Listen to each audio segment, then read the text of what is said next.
Em nome do Pai, do Filho e do Espírito Santo. Amém. Vinde, Senhor, em nosso auxílio, socorrei-nos sem demora. O nosso auxílio está no nome do Senhor, que fez o céu e a terra.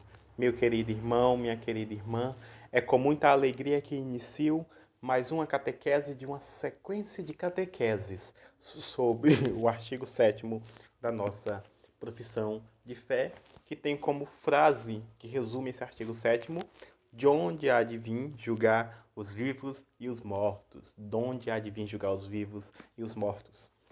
Pois bem, hoje nós iremos falar um pouco, de maneira bastante resumida, sobre a provação derradeira que a Igreja deve enfrentar.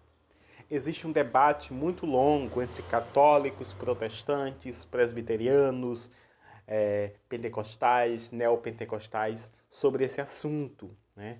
O tema grande tribulação, sobre o anticristo, sobre o milênio, são temas bastante polêmicos dentro da escatologia, né? Eu irei tentar ignorar um pouco as polêmicas e vou apenas expor o pensamento católico, ou seja, qual a visão da Igreja Católica sobre o assunto. Depois, futuramente, eu pretendo fazer catequeses defendendo cada ponto da doutrina católica, desde o milênio, como um milênio espiritual presente na Igreja, até o julgamento dos vivos e os mortos. Cada estação escatológica, sendo ela o milênio, sendo ela o princípio das dores que nós já estamos vivenciando, sendo ela a grande tribulação, demonstrando que não existe essa coisa de arrebatamento eminente ou arrebatamento secreto, depende da denominação, e que não existe essa ideia de um reino milenar de Cristo aqui na Terra. Tá bom? Então eu vou demonstrar nas próximas catequeses que a igreja vai sim passar pela grande tribulação. Porém, nessa catequese em particular, eu vou apenas falar o que vai ser a grande tribulação, como vai acontecer, quais as características dessa grande tribulação. E como sempre, essas catequeses está tendo como principal pano de fundo o catecismo da Igreja Católica. Como esse tema é um tema bem amplo, bem difícil de se explicar, eu irei tentar apenas resumir, passar a mensagem central. Depois, num segundo momento, eu posso destrinchar cada ponto desta parte da nossa profissão de fé. Pois bem, o Catecismo da Igreja Católica, do parágrafo 675 ao parágrafo 677, vai nos dizer o seguinte, né? Eu estou lendo aqui a edição típica do Vaticano. Se você tiver uma edição diferente, vai estar um pouco diferente, mas vamos ler. Antes do advento de Cristo, a Igreja deve passar por uma última provação final que abalará a fé de muitos crentes. A perseguição que acompanha a peregrinação dela na terra desvendará o mistério de iniquidade ou da iniquidade, sob a forma de uma impostura religiosa que há de trazer aos homens uma solução aparente a seus problemas à custa da apostasia da verdade. A impostura religiosa suprema é a do anticristo, isto é, um pseudo-messianismo, em que o homem glorifica a si mesmo em lugar de Deus e de seu Messias que veio na carne. Então, existem várias referências bíblicas que comprovam que há de se manifestar um anticristo, um ser que vai querer ser igual a Deus, que vai querer ser adorado como Deus. Existem alguns filmes que costumam dividir o reino de Cristo em duas partes. Eles pegam o livro de Apocalipse, se eu não me engano, no capítulo 6, que fala que o anticristo virá. E segundo algumas literaturas, o anticristo virá, vai instaurar um reino aqui na Terra, um reino mundial que terá um período de vários tempos, se eu não me engano, 7 anos, E nesses 7 anos, metade será um reino de paz e a outra metade será um reino de violência, Então seriam 7 anos, metade paz, metade violência. Viveria em paz com o anticristo durante metade do seu reinado, aquelas pessoas que aderirem ao seu projeto, ou seja, aqueles que abandonarem a verdadeira fé. Aqueles que abandonarem a verdadeira fé, eles ficarão junto com o anticristo e vão viver uma falsa paz. Uma falsa paz porque será uma paz sem Deus, né? O Catecismo da Igreja Católica coloca para nós o seguinte, que esta impostura anticrística, né, já se esboça no mundo toda vez que se pretende realizar na história a esperança messiânica que só pode ser realizada para além dela por meio do juízo escatológico.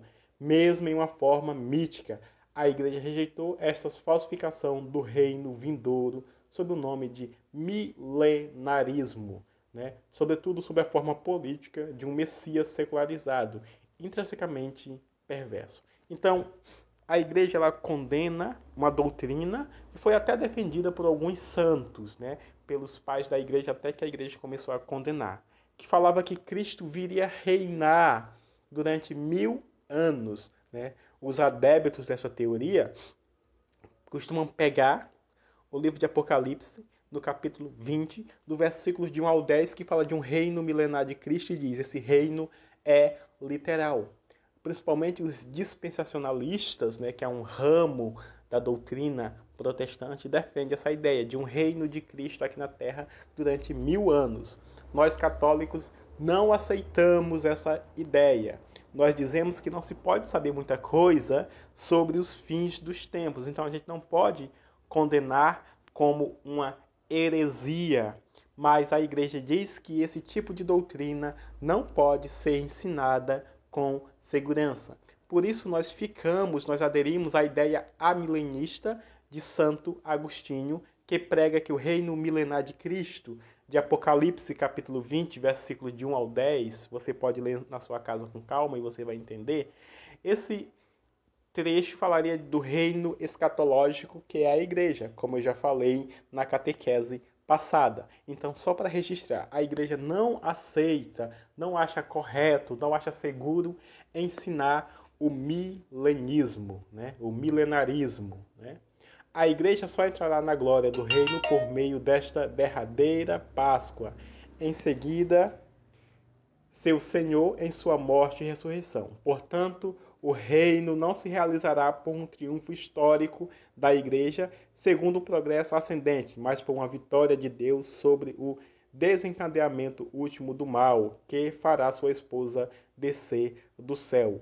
O triunfo de Deus sobre a revolta do mal assumirá a forma de um juízo final, depois do derradeiro abalo cósmico deste mundo que vai, né, que este mundo vai passar, né? Então, muito bem, o catecismo diz o seguinte, olha, vai se manifestar o anticristo, aquele que odeia tudo que está relacionado a Deus, ele vai implantar o seu reino aqui na terra, esse reino terá simbolicamente 7 anos, sendo que metade será um reino de paz, a outra metade um reino de guerra.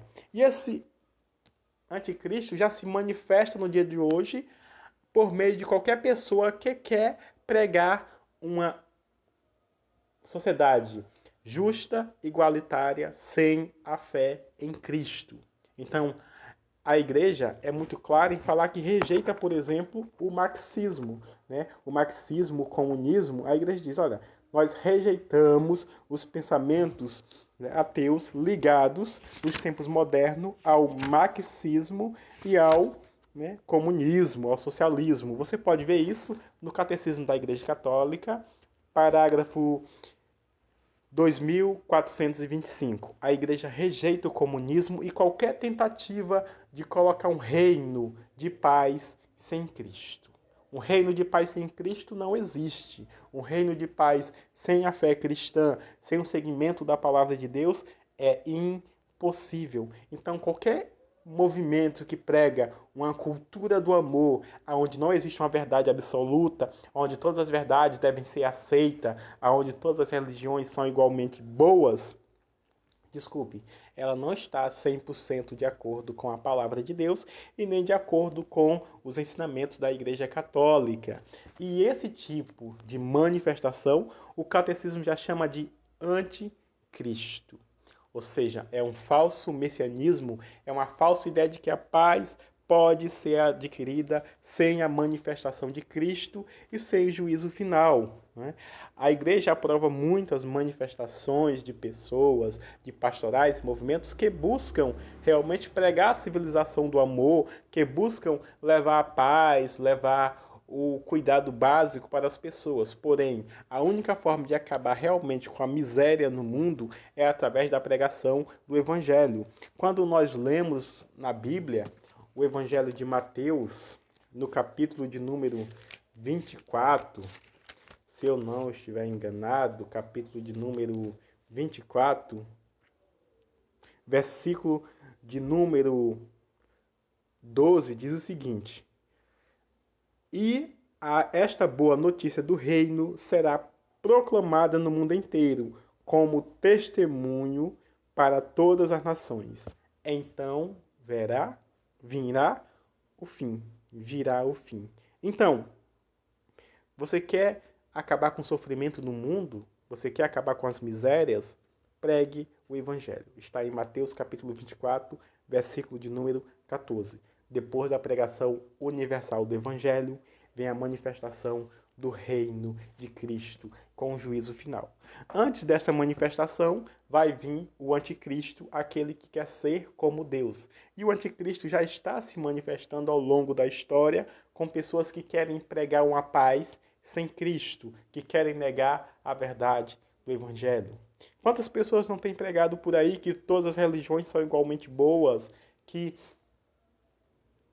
Cristo é apenas um homem, que a paz vem pelo respeito, que não existe uma verdade absoluta.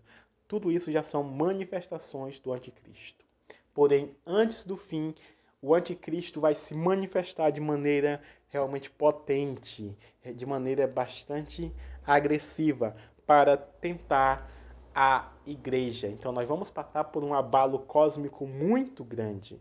Mas quando isso acontecer, meu irmão, minha irmã, mantenha-se feliz, mantenha-se preparado, mantenha-se com esperança, pois a Bíblia diz para nós, lá em Apocalipse capítulo 3, versículo de número 10, porque você guardou as minhas palavras, que mandou você perseverar, eu te guardarei na hora da tentação. O Senhor vai nos guardar, vai cuidar de nós. Então, quando você vê essas aprovações de aborto, esses movimentos que são contrários ao Evangelho, isso nos causa tristeza profunda, pois muitas pessoas estão apostatando da verdade.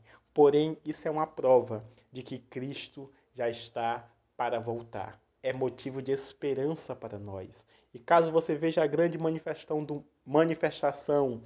do mal, que é o anticristo, não tenha medo, pois Cristo virá logo depois dele. E como foi falado no livro de Apocalipse, capítulo 20, você pode ler com calma, que Cristo vai vencer Satanás com um sopro, com apenas um sopro. Meu irmão, essa foi a mensagem de hoje. Compartilhe essa catequese com todas as pessoas que você conhece e até a próxima catequese, que será a última catequese da nossa sequência, que nós vamos falar um pouco sobre o juízo final. Em nome do Pai, do Filho e do Espírito Santo. Amém.